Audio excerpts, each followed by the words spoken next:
What it do, baby boo? Welcome, guys, to the 30-minute podcast. My name is Tito. I am your host on this podcast where for 30 minutes, thereabouts, I talk about things that I've seen on the internet, on social media, read in the news, discussed with friends, and sometimes, not all the time, I tie these things to the Christian faith. On this episode of the podcast, before I dive into it, guys, how are you? I hope you're doing good. I hope you're enjoying my podcast. I hope you're in a good place. Yeah, because the world is a crazy place these days, and you have to make a conscious efforts to just make sure that your mind is positive and that things are where they should be in your life. Yeah, kudos to you. You're doing well. Just keep on being intentional about your peace of mind. Okay, I feel like I needed to say that.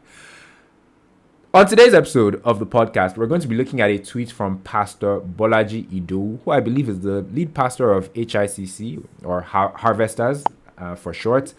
And in his tweet, he's talking to married people, not to them, but about them, right?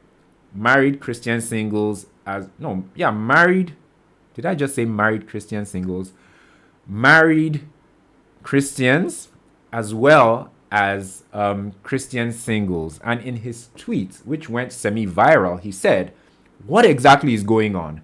I'm tired of begging married people to sleep with each other and single people not to sleep with each other."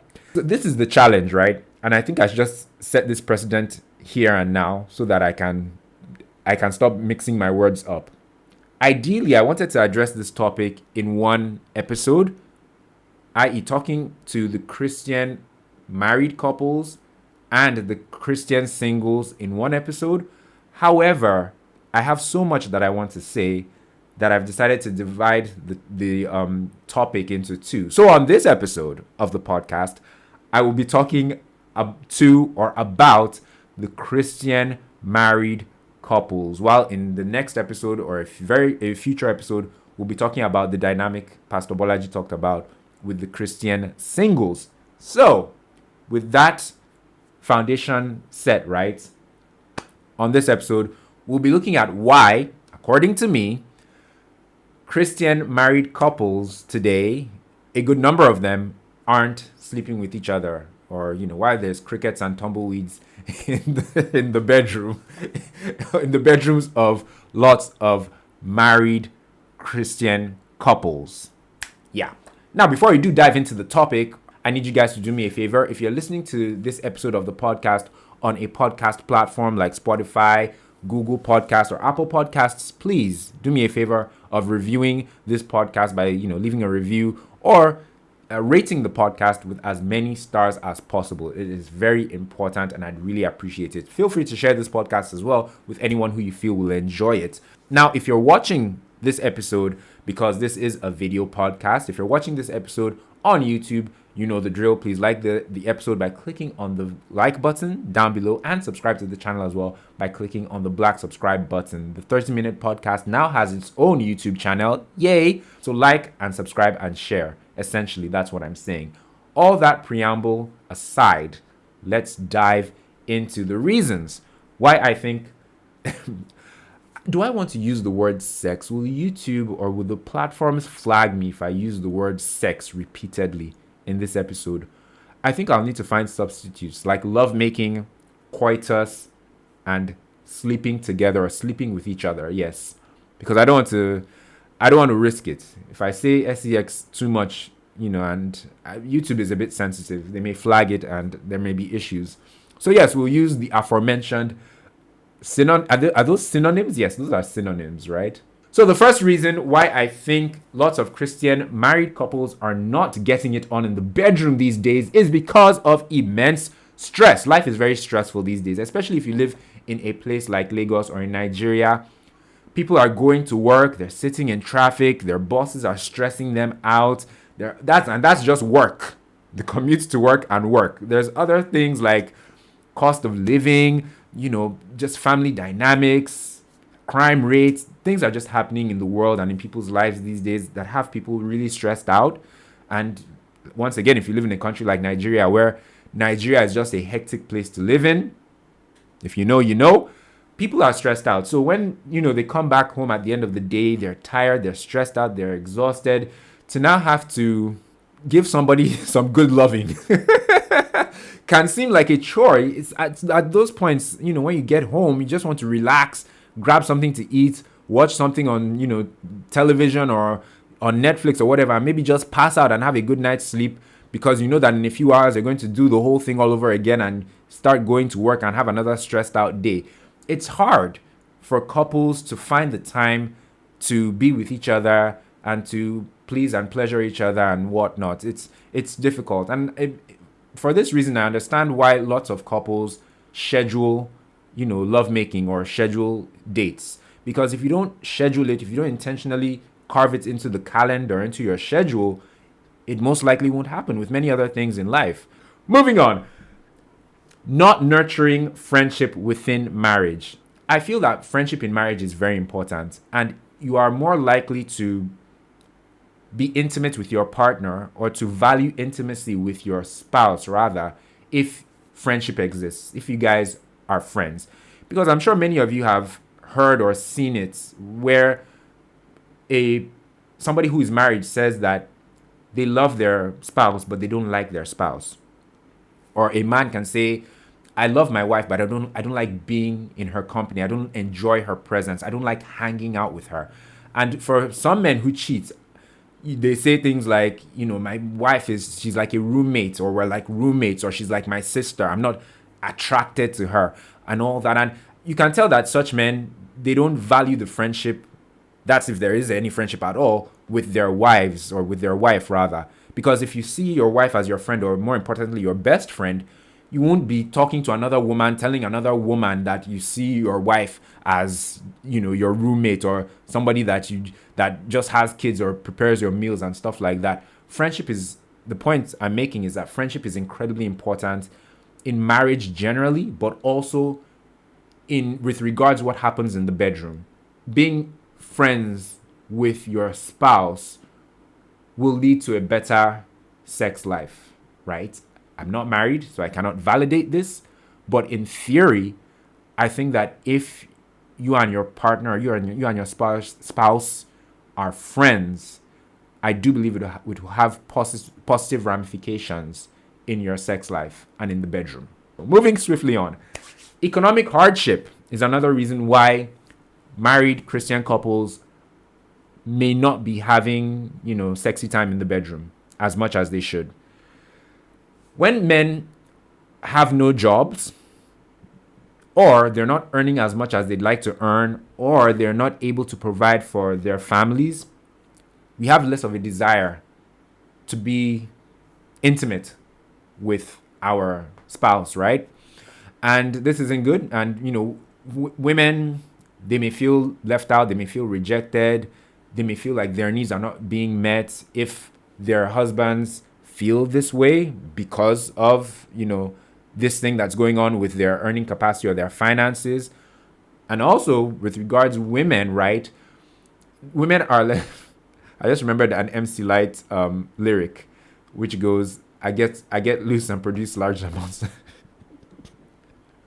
I get loose and produce large amounts of juice. I remember that because I was about to say women they're less sexual, or so I've heard. And you can let me know if I'm right or wrong in the comments below.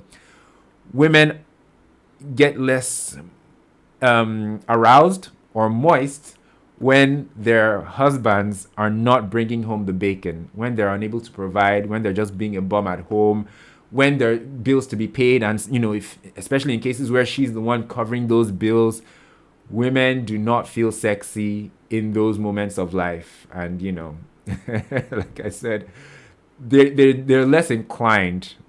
I'm looking for a way to use that word moist again. Women are less inclined to be intimate, or they just feel less sexy when there are bills to be paid in the house, and those bills are not being paid, by the person who should be paying the bills, i.e. the provider, typically the husband or the man. Moving swiftly on, right? Poor communication and lack of open communication. This is huge.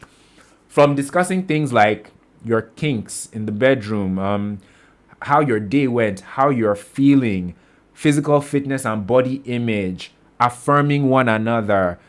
Communication is huge in a marriage, right? And when couples are not communicating, they feel like their needs are not being met. It could also mean that problems are not being solved adequately since people are not communicating, since the couple isn't communicating the way they should, because that's really one of the major ways problems get solved. When there's poor communication in the marriage, especially when people in that marriage are not communicating their needs, and I mentioned it earlier, kinks, what they want in the bedroom, how they want their partner to show up in the bedroom. When these things are not discussed, are not communicated, it leads to things like resentment and all other kinds of things, essentially. And it's, at the end of the day, it just means the couple, or it could mean that the couple will have less sexy time, will have less moments of or fewer moments of intimacy, or could even just mean a dry spell altogether. So yes, this is another issue. And this isn't just with Christian married couples. Even with non-Christian married couples, this is a thing. Like I said earlier, communication is huge in marriage, and especially in the bedroom, and what happens in the bedroom, and how couples, married couples, how much they enjoy their sex life. Communication, it's huge.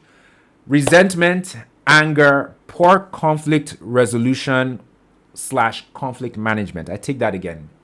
Resentment, anger, and poor conflict resolution. This is another reason why lots of Christian married couples,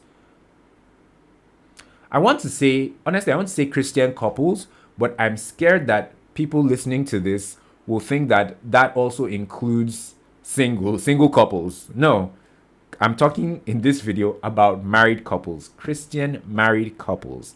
So yes, resentment, anger, poor conflict resolution skills. This is another reason why I think many Christian married couples are not being intimate with one another anymore. Oscar Wilde, the poet and playwright, famously said, everything in the world is about sex, except sex. Sex is about power.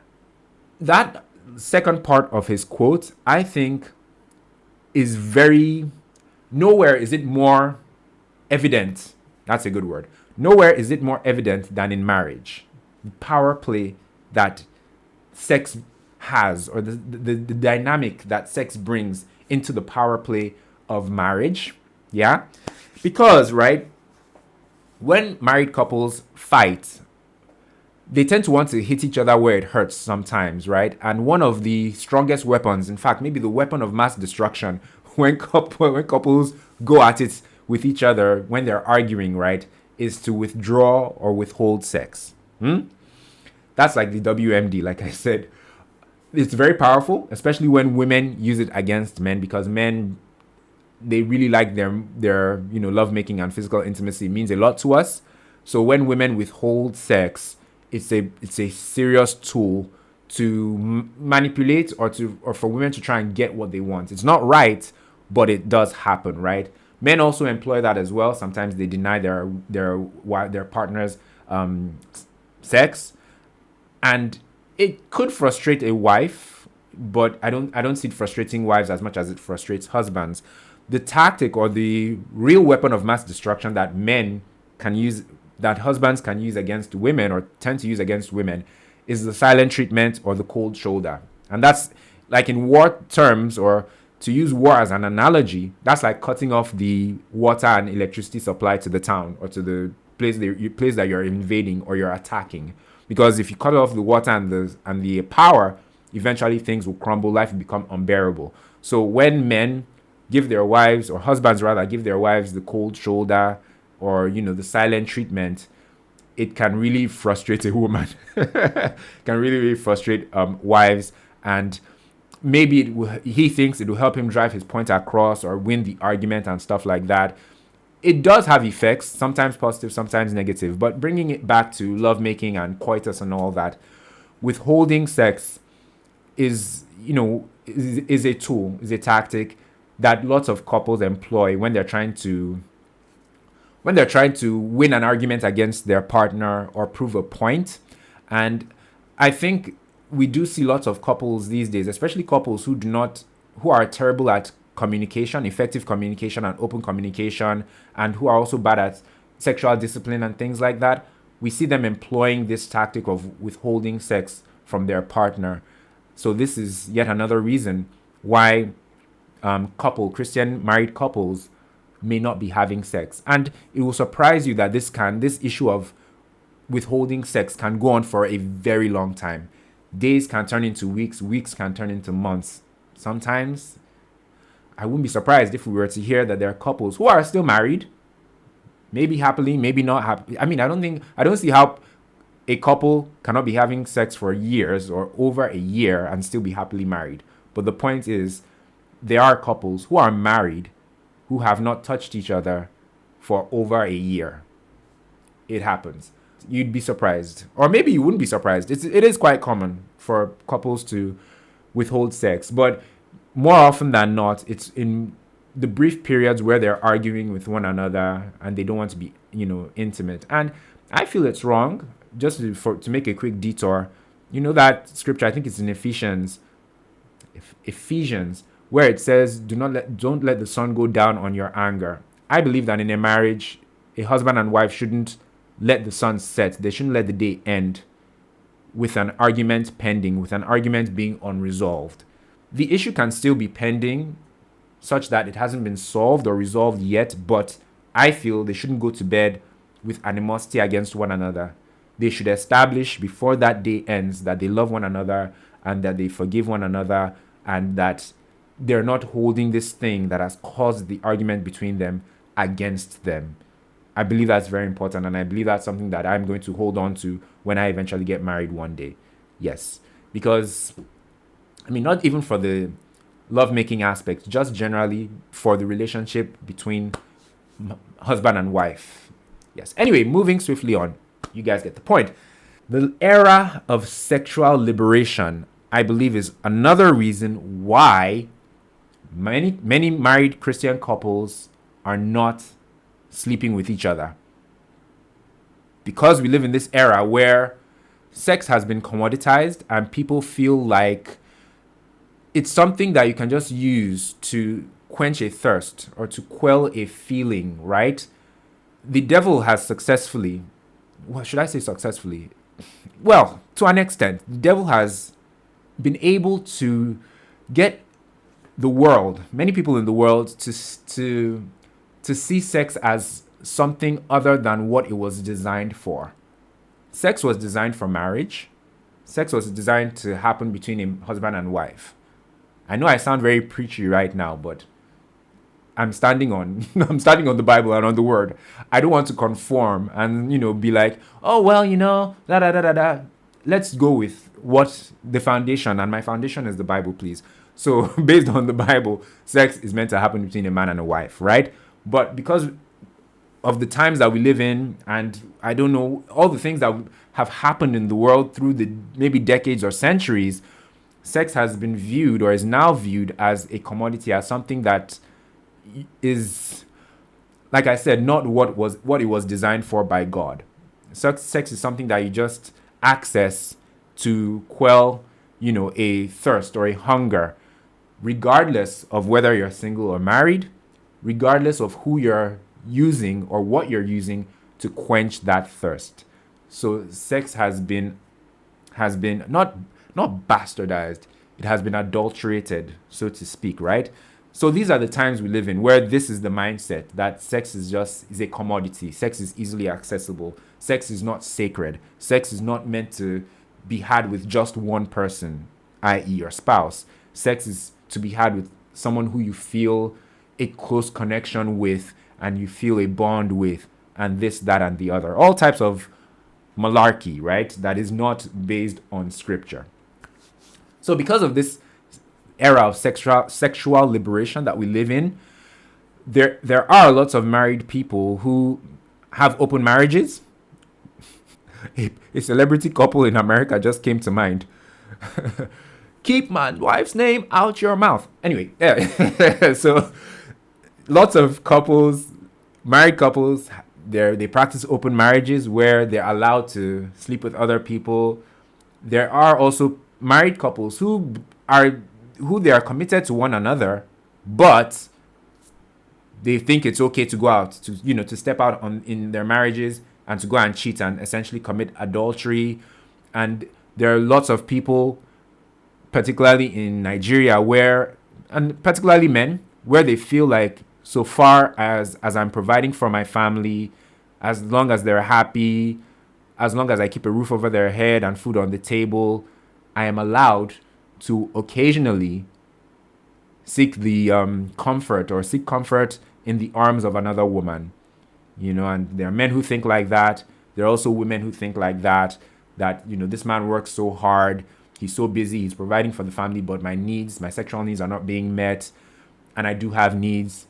I can find a young man or somebody else or a friend, or another man essentially, to meet my sexual needs as long as my husband doesn't know. So there's all kinds of funny things going on in marriages these days where couples think they're being liberal in terms of satisfying their sexual needs with people aside, of their spouse or other than their spouse. And, if people are bringing this particular, if people who are in that kind of situation are bringing the problem to people like pastors like Pastor Bolaji Idowu, it would mean that the dynamic is favoring in the marriage now. That dynamic of somebody's being sexually liberal is favoring that person, but it's not favoring the spouse. And most likely the spouse is the one who has come to report to the pastor that, look, I don't know what's going on. We're not getting it on. I suspect that this man or this woman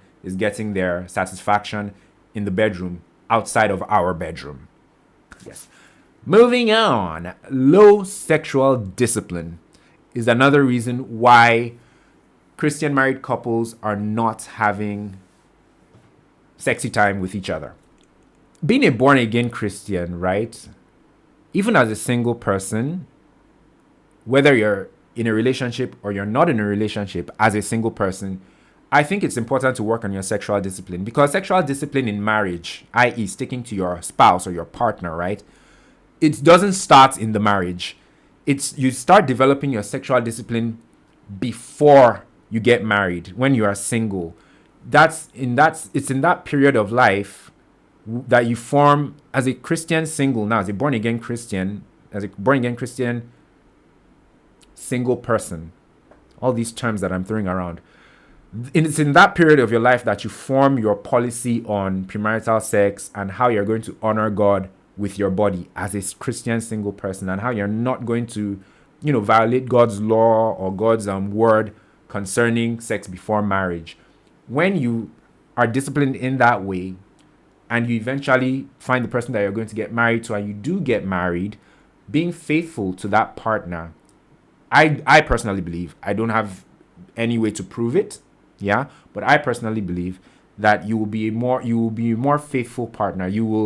Cheating will be more of a no, a taboo, an abomination to you, because you've been disciplined within yourself even before you got married. There's discipline, as a single person, there's discipline, sexual discipline as a married person. But the point I'm making essentially is that developing that sexual discipline as a single person is better, because I think lots of people deceive themselves, right? That, I'll be faithful, I won't sleep around, I'll know what to do in the bedroom in terms of being loyal or being faithful, or being, not necessarily being a good lover, that's a different thing, but being faithful to my partner. I will know what to do once I get married.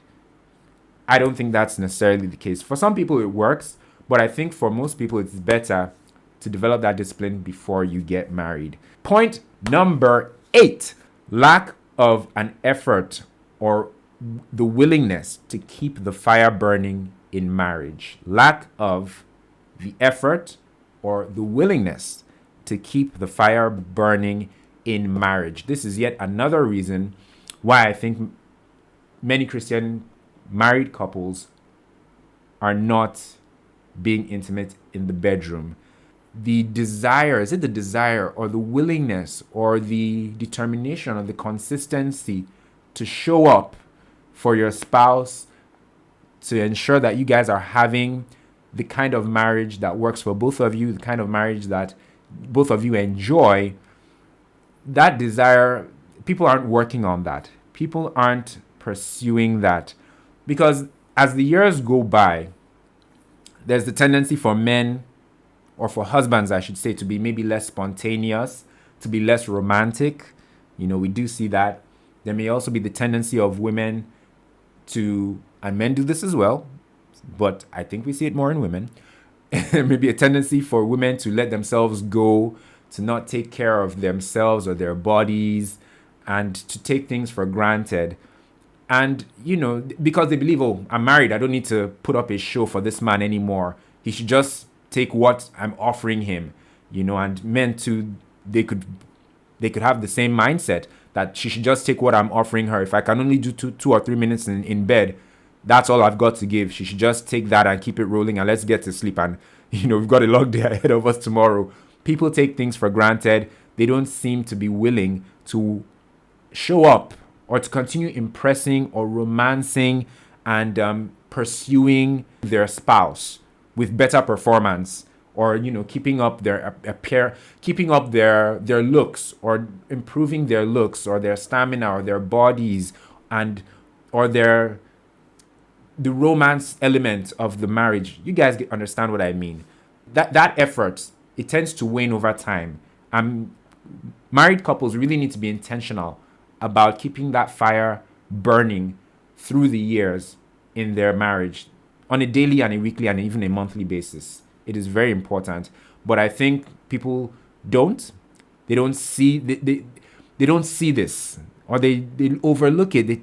It's there. If you ask them a few simple questions, they'll realize that they're not putting in the work to make the marriage spicy and enjoyable for their spouse or even for themselves. But they overlook it because it's just so easy to overlook as the years roll by. The final point is a weak foundation before marriage. And I think this ties to the point I made 2 points ago about low sexual discipline. I believe, like I said back then, when you're single, you need to work on your sexual discipline.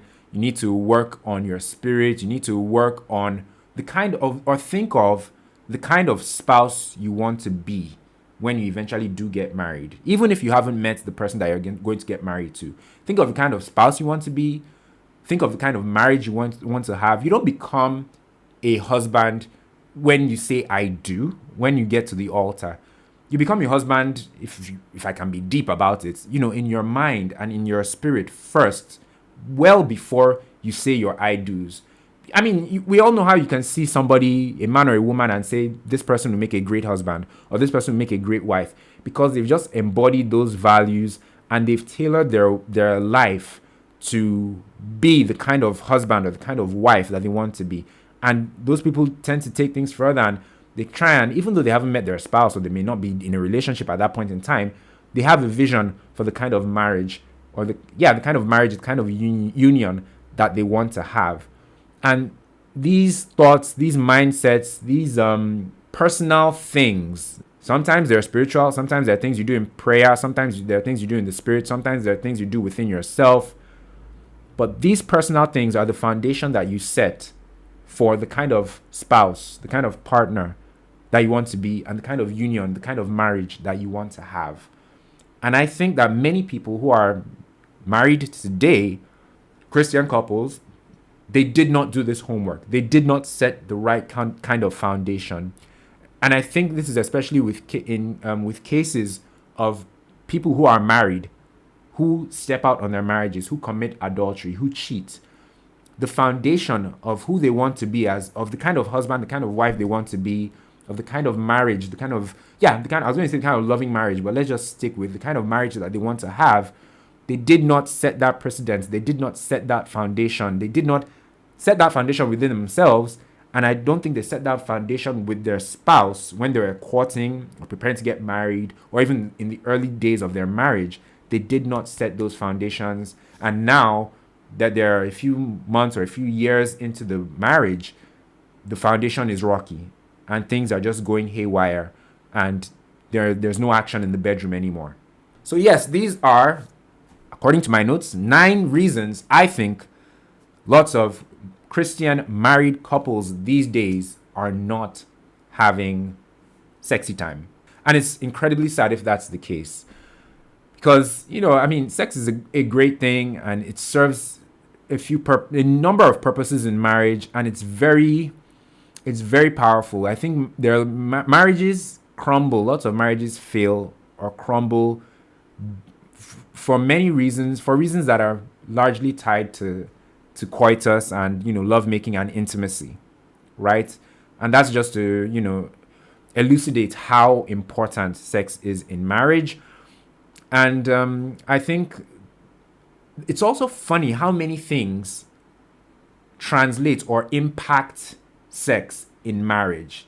Things like communication, things like affirming your partner, things like what's going on in your personal life. There are just so many elements of daily life that may or may not be tied to your spouse that can affect or have an effect on your sex life or in the bedroom. So I say all this to make the point that we need to be mindful of what's going on in our lives, what we feed our spirits, the foundation we set for ourselves, whether we're single or married, and understand that these things or these intentional decisions will have an implication or will have an effect on the kind of sex life that we will have when we get married, and will ultimately, by extension, affect our marriage. But yeah, this has been an interesting one. It's been quite, even for me, because I'm sure if you're watching this on YouTube, you've seen where I have like a light bulb moment as I'm saying one or two things. It's an interesting topic, and I think I've shared some interesting and insightful things. So there you have it, guys. Thanks once again for listening to this week's episode of the 30-Minute Podcast. I've been blessed. I hope you have been as well. Be sure to look out for part 2 of this topic, where I will be addressing the single Christians and why they are doing what they should not be doing, which is having carnal knowledge of each other before marriage. Thanks so much, guys. I will catch you in the next one. Peace.